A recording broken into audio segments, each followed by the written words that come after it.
Hello बच्चों, कैसे हो?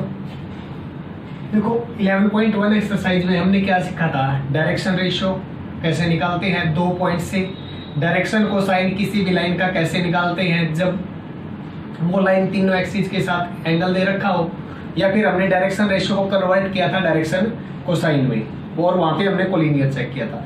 अब 11.2 में क्या मिलेगा हमारे को? इक्वेशन ऑफ लाइन मिलेगी। और इक्वेशन ऑफ लाइन के लिए हमने क्या किया था बच्चों? एक बेसिक पार्ट अपलोड किया था जिसके अंदर हमने सीखा था इक्वेशन ऑफ लाइन हम वेक्टर फॉर्म में कैसे बनाते हैं, कार्टेशियन फॉर्म में कैसे लिखते हैं, और एक पॉइंट दे रखा हो तो कैसे लिखते थे, और 2 पॉइंट दे रखे हो तो कैसे लिखते थे। अब उसी से रिलेटेड क्वेश्चन है हमारे पास। क्वेश्चन नंबर 4 से स्टार्ट करते हैं बच्चों हम equation of line.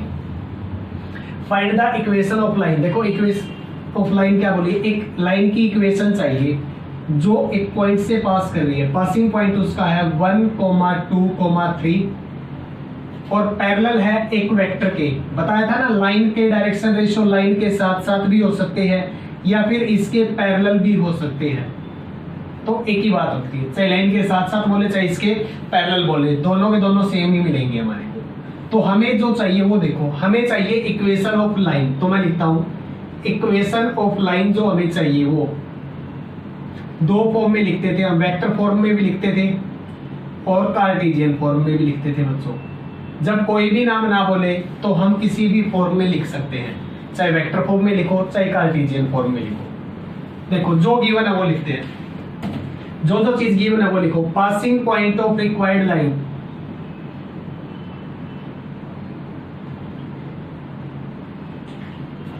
Passing point of required line क्या दे रखा है? 1, 2, 3 that is position vector of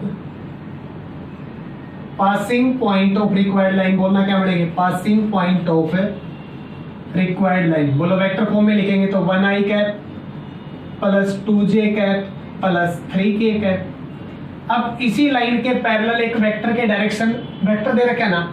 अब बताओ इसके पैरेलल दे दे तो भी वो इस लाइन के डायरेक्शन रेशियो होते हैं, या फिर इस लाइन के पैरेलल एक लाइन के डायरेक्शन रेशियो दे दे तो भी वो इस लाइन के क्या होते हैं? डायरेक्शन रेशियो होते हैं। तो इसने क्या बोला था? इसके पैरेलल एक वेक्टर है। बोलो लाइन के पैरेलल अगर कोई भी एक वेक्टर होगा तो वो हमेशा उस लाइन के डायरेक्शन रेशियो का काम करेगा।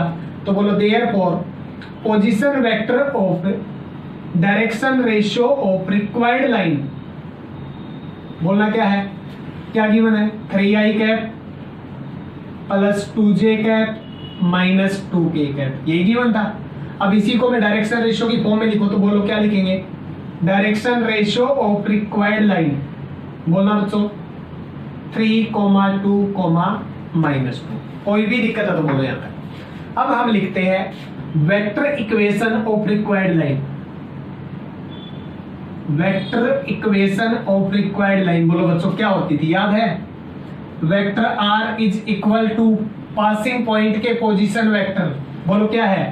पासिंग पॉइंट के पोजीशन वेक्टर लिखो 1i cap plus 2j cap plus 3k cap plus lambda into direction ratio के position vector 3i cap plus 2j cap minus 2k cap. कोई दिक्कत? अगर इसी में वो बोल दे कार्टेशियन इक्वेशन लिखो तो बोलना क्या आएगा? कार्टेशियन इक्वेशन बोलना क्या थी? x minus passing point 1 divided by x के along direction ratio 3 equal to y minus y के लिए passing point 2 divided by y के लिए direction ratio 2 is equal to z minus z का passing point divide by z के लिए direction ratio. तो ये कार्टेशियन में बोलेगा तो ये आंसर, वेक्टर में बोलेगा तो ये आंसर। अगर कुछ भी ना बोले तो बच्चों किसी भी एक में वैल्यू निकाल दो, चाहे वेक्टर में निकालो चाहे कार्टेशियन में निकालो, हो जाएगा। अब देखो इसी जैसा एक क्वेश्चन अगला, क्वेश्चन नंबर 5 में देखो क्या बोला है। 5 में हमें वेक्टर और कार्टेशियन इक्वेशन दोनों ही चाहिए बच्चों। पासिंग पॉइंट क्या दे रखे हैं वहां पे? 1, 2, 3 नहीं, पोजीशन वेक्टर दे दिए। देखो 5 में क्या बोला है? हमें कार्टेशियन इक्वेशन भी चाहिए और वेक्टर इक्वेशन भी चाहिए, और उसके लिए पासिंग पॉइंट दे रखा है। बोलो पोजीशन वेक्टर गिवन है, position vector of passing point of required line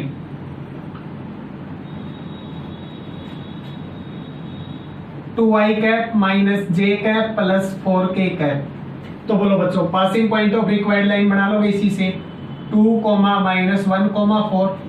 अब किसी की डायरेक्शन में तो बोला था ना लाइन के पैरेलल बोल दे या लाइन की डायरेक्शन में कोई वेक्टर के डायरेक्शन रेशियो बोल दे, तो वो डायरेक्शन रेशियो हमेशा रिक्वायर्ड लाइन के होते हैं, चाहे उसके पैरेलल वेक्टर बोल दे चाहे उसकी डायरेक्शन में एक वेक्टर बोल दे। वही काम यहाँ पे है। बोलो position vector of direction ratios of line required line बोलना क्या है i cap plus 2j cap minus 4k cap. अब इसी को बोलो direction ratio of required line क्या आएगा 1, 2, -1। अब बताओ इन दोनों के यूज से हम वेक्टर इक्वेशन बना सकते हैं और इन दोनों का यूज करके हम क्या बना सकते हैं उसकी कार्टेशियन इक्वेशन। कोई भी दिक्कत हो तो बोलो। उससे नेक्स्ट क्वेश्चन देखो क्या बोला है, थोड़ा सा चेंज करा बस क्वेश्चन में। Find the Cartesian equation of line. हमें एक कार्टेशियन इक्वेशन ऑफ लाइन चाहिए जो कहां से पास कर रही है बच्चों -2, 4, -5 से। मींस जो लाइन मेरे को चाहिए तो इसका मतलब वो रिक्वायर्ड लाइन है। तो बोलो क्या चीज गिवन है उसका पासिंग पॉइंट गिवन है। तो पासिंग पॉइंट ऑफ जो लाइन चाहिए उसका यानी कि रिक्वायर्ड लाइन कितना -2, 4, -5। अब ये लाइन जो है एक लाइन के पैरेलल गिवन है। तो बोलो गिवन लाइन क्या है x + 3 divided by 3, y - 4 divide by 5 और z + 8 डिवाइड बाई 6। देखो बच्चों क्या बोला है, एक लाइन की इक्वेशन चाहिए, उसका पासिंग पॉइंट तो दे रखा बच्चों उसने, लेकिन डायरेक्शन रेशियो नहीं दे रखा और उसके लिए कंडीशन दे दी कि वो लाइन एक और लाइन के साथ पैरेलल है। तो अब एक चीज बताओ, किसी भी लाइन के साथ वो पैरेलल रहेगी तो दोनों के डायरेक्शन रेशियो तो सेम ही रहेंगे या प्रोपोर्शनल लिख देंगे। तो डायरेक्शन रेशियो सेम लिखो और नाम लिख देंगे आप प्रोपोर्शनल का। तो बोलो लाइन के डायरेक्शन रेशियो कहां पे होते हैं, x का कोफिशिएंट 1 तो नीचे वाला डायरेक्शन रेशियो किया था, y का कोफिशिएंट यहाँ पे 1 है तो नीचे वाला डायरेक्शन रेशियो होगा, ऐसे ही z का कोफिशिएंट 1 है तो नीचे वाला क्या होगा बच्चों डायरेक्शन रेशियो। ठीक है, अगर 1 नहीं है तो 1 बनाते थे, लिखो यहाँ पे therefore direction ratios of line 1 जो फर्स्ट लाइन है उसके बोलो क्या आएगा बच्चों 3, 5, 6। अब बताओ लाइन 1 रिक्वायर्ड लाइन के साथ क्या है पैरेलल है, तो लिखो because line 1 is parallel with required line.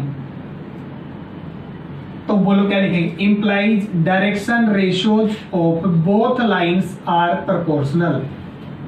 Both lines are proportional. नाम लिखेंगे हम प्रोपोर्शनल का, लिखेंगे दोनों इक्वल क्योंकि डायरेक्शन रेशियो को सेम से डिवाइड भी तो कर सकते हैं। तो बोलो therefore direction ratios of required line, बोलो बच्चों क्या है फिर पैरेलल है तो डायरेक्शन रेशियो नाम लिखेंगे प्रोपोर्शनल रहेंगे सेम। जैसे मैं लिखता हूं डायरेक्शन रेशियो अभी किया था एक क्वेश्चन 3, 5, 6 पहले एक्सरसाइज में आया था, अगर इसका प्रोपोर्शनल मैं 6, 10, 12 लिख दूं तो भी डायरेक्शन रेशियो प्रोपोर्शनल तो है, तो दोनों पैरेलल होते थे। सही में डायरेक्शन रेशियो को 3, 2 से डिवाइड करता तो ये मिल जाता मेरे को। तो डायरेक्शन रेशियो को हम सेम नंबर से डिवाइड कर सकते हैं। तो क्या होगा डायरेक्शन रेशियो प्रोपोर्शनल है तो वेक्टर क्या रहेंगे पैरेलल, तो लाइन क्या रहेगी पैरेलल, तो प्रोपोर्शनल लिखेंगे और लिख देंगे सेम। तो बोलो देयरफॉर डायरेक्शन रेशियो जो रिक्वायर्ड लाइन क्या है बच्चों 3, 5, 6। तो अब लिखो therefore equation of required line which passes through, कहां से पास कर रही है बोलो required line passes through, required line का passing point -2, 4, -5 and having direction ratio 3, 5, 6। बोलो इक्वेशन क्या आएगी बच्चों x माइनस पासिंग पॉइंट -2 है तो +2 डिवाइडेड बाई में direction ratio y minus y का पासिंग पॉइंट 4 डिवाइडेड बाई में डायरेक्शन रेशियो और z माइनस z का पासिंग पॉइंट और डिवाइडेड बाई में डायरेक्शन रेशियो। यही अपना क्या हो जाएगा आंसर। मींस कोई भी दो लाइन पैरेलल है तो डायरेक्शन रेशियो लिखेंगे प्रोपोर्शनल, बट दोनों के रहेंगे सेम। पासिंग पॉइंट था, डायरेक्शन रेशियो पता चल गई तो इक्वेशन ऑफ लाइन लिख देंगे। अब देखो उससे आगे हमें क्या मिलेगा, इक्वेशन ऑफ लाइन तो हमें लिखनी है बच्चों, लेकिन पॉइंट एक की जगह दो मिलने स्टार्ट हो जाएंगे। उससे पहले एक क्वेश्चन और लेते हैं। कार्टेशियन फॉर्म क्वेश्चन की दे रखी है, उसको कन्वर्ट करना वेक्टर फॉर्म में। देखो क्या है, क्वेश्चन नंबर 7 है कार्टेशियन इक्वेशन ऑफ लाइन।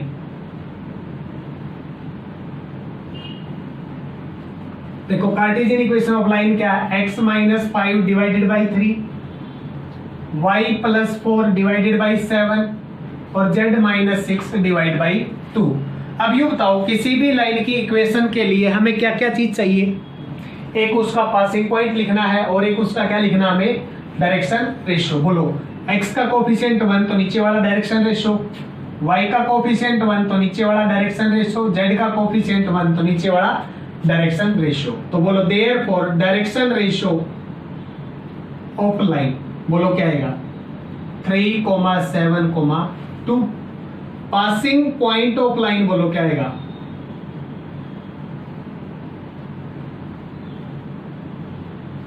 बोलो x के साथ वाले का साइन चेंज 5, y के साथ वाले का साइन चेंज -4, z के साथ वाले का साइन चेंज +6। याद है हम लिखते थे पासिंग पॉइंट x1 हो तो x माइनस x1 उसका साइन चेंज करके ही तो लिखते थे, तो इसका साइन चेंज करेंगे तो हमारा पॉइंट आ जाएगा। अब बताओ बच्चों, डायरेक्शन रेशियो है तो इससे पोजीशन वेक्टर बना लेंगे, पासिंग पॉइंट है तो इससे पोजीशन वेक्टर बना लेंगे। तो vector r is equal to बोलो पासिंग पॉइंट का position vector plus lambda into direction ratio का पोजीशन वेक्टर हो जाएगा। उससे आगे देखो क्वेश्चन नंबर 8 और क्वेश्चन नंबर 9 दोनों सेम है, ठीक है। 8 में 2 पॉइंट दे रखे हैं, एक पॉइंट ओरिजिन है यानी 0,0,0 और सेकंड पॉइंट है 5 - 2 3। ये क्वेश्चन तुम खुद करोगे, मैं 9th क्वेश्चन कर रहा हूं। देखो हमें क्या चाहिए, equation of line passes through point, पहले का नाम मैंने a मान लिया 3, -2, -5 एंड दूसरे का नाम b मान लिया मैंने बच्चों 3, -2, 6। तो बोलो लाइन के लिए हमें इक्वेशन क्या चाहिए, तो 2 पॉइंट से इक्वेशन बोलो कैसे लिखते थे, पहला काम इसके डायरेक्शन रेशियो लिखना। तो बोलो direction ratio of A B, 2 point से डायरेक्शन रेशियो कैसे लिखते थे, बाद वाले पॉइंट में से पहले का साइन चेंज। तो बोलो क्या आएगा 3 - 3, बाद वाले में से पहले का साइन चेंज क्या आएगा -2 + 2, बाद वाले में से पहले का साइन चेंज तो 6 + 5। तो बोलो डायरेक्शन रेशियो क्या है 0,0,11। बोलो therefore equation of line which passes through, किस पॉइंट से, पहला 3 - 2 -5 एंड हैविंग डायरेक्शन रेशियोज कितना 0,0,11। बोलो क्या आएगी equation x - x1 divided by direction ratio, y - y1 sign change divide by में डायरेक्शन रेशियो और z - z का साइन चेंज पॉइंट का बाई में डायरेक्शन रेशियो। आंसर। अब बच्चों वेक्टर फॉर्म में बोलेगा तो बोलो vector r is equal to passing point के पोजीशन वेक्टर बना लेंगे, इसके पोजीशन वेक्टर प्लस में लैम्डा इनटू डायरेक्शन रेशियो के पोजीशन वेक्टर। तो i cap j cap k cap लगा के लिख देंगे तो हमें आंसर मिल जाएगा।